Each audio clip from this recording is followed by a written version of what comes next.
Duxbury's North Hill Marsh Wildlife Sanctuary provides a safe refuge for owls. Mass Audubon Society held an informational on-site Owl Prowl this month, where participants learned about the owls that inhabit our area. PACTV Community News tagged along to bring you this story.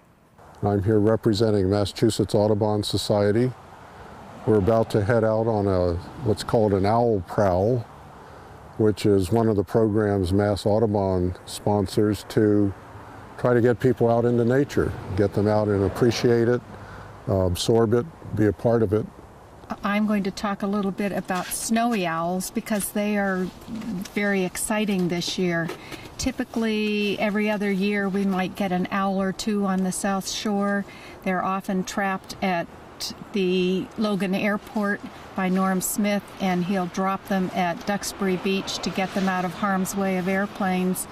But this year he's trapped over 50 snowy owls at Logan Airport, and he's brought them down. He used to mark them with some paint, but they discovered that that was getting in the way of their breeding success. So now he will ban them, but in no other way can you tell whether the owl you're seeing is one that has been trapped and relocated or not.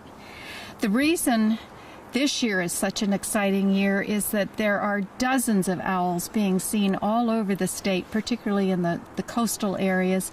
We're hoping to at least hear, if not see,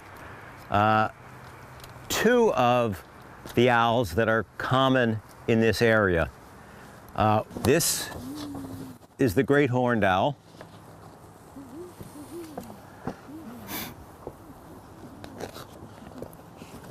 And this is the eastern screech owl, which is about half the size of the great horned owl. And it also, if it's not careful, could become prey for the great horned owl. For their hearing and sight, they have facial discs, and they're feathers in a circular pattern. They're very short, and they are able to control them somewhat, so that can help them bring the sound more directly to their ears and also help with their vision. When it's right in front of us, depending upon our hearing, and each person is somewhat different, we may hear it balanced or not. The owl, because it can make such minute distinctions between sound, it will focus on getting the sound directly in front of it, so it can focus on its prey. There may be a lot of what we refer to as whitewash on the tree, where the owl defecates and it goes down the tree side, and if it's been there for a fair amount of time, you'll have that. And the other thing, and I'll pass this around, are what we call pellets.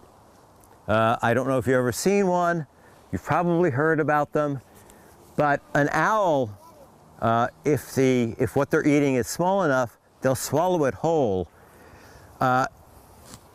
In their stomachs, their gizzard will differentiate between the digestible and edible parts and the inedible parts. And so things like bones and feathers will get stored in their crop and then eventually form what's called a pellet. And they regurgitate, they throw up these pellets, and the tree where they're perched may have several pellets down at the bottom. That's a screech owl.